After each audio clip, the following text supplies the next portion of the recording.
Hi guys, I'm Catch Queen and I'm back in action with yet another one of my women's professional wrestling specials. Today I'm going to focus on Susan Sexton, possibly one of the best technical female wrestlers ever to set foot in the squared circle.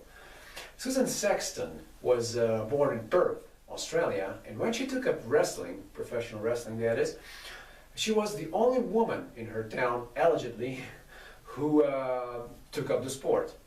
The way she fell into it all, so to speak, was that she went to a show and she saw an ad there.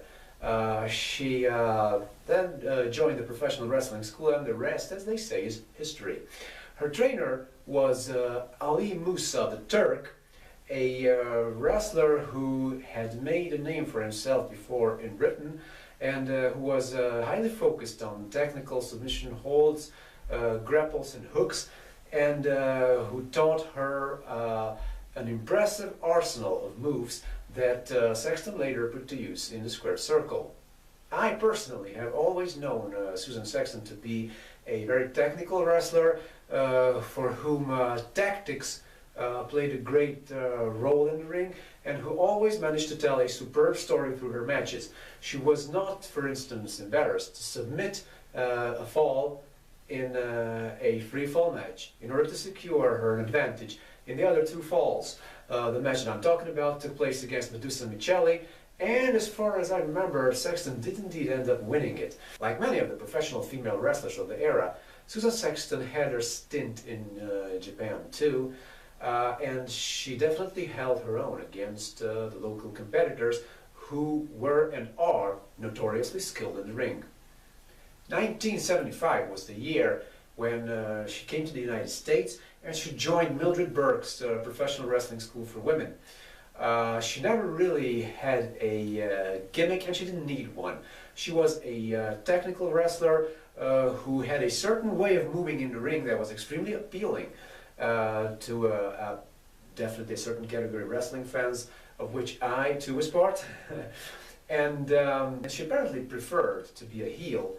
But interestingly, the LPWA, the professional wrestling organization where she arguably reached the peak of her career, cast her as a face. She was the LPWA champion and later got her belt recognized by the WCW as well, thus becoming the world women's champion. Now, in the LPWA, she faced names like Reggie Bennett, like Lady X, like Medusa Michelli, Heidi Lee Morgan, and she always held her own against all of them.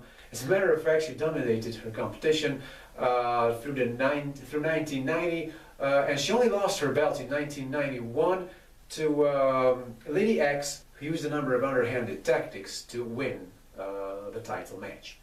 Susan Sexton's professional wrestling career ended in 1996 when she retired, and she became a trainer, a professional wrestling trainer.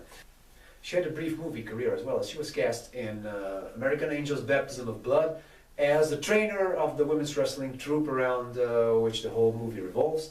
And interestingly, that's exactly the sort of thing that she did after retirement in real life too. An interesting bit of trivia about Susan Sexton is that her name, her real name was not Susan, it was Shannon Sexton. Also, her professional wrestling finisher was the electric chair, which saw her hoist her opponent, her victim, onto her shoulders in a sitting position and then dumping her backwards unceremoniously onto her back. Nobody really kicked out of this electric chair move of hers, as far as I know. That's it for today, guys. You know the drill.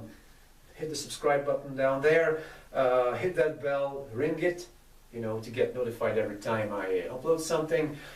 Follow me on social media, Facebook, Twitter, Instagram. Just Google me and you'll find me all over the place. Alright guys, see you around.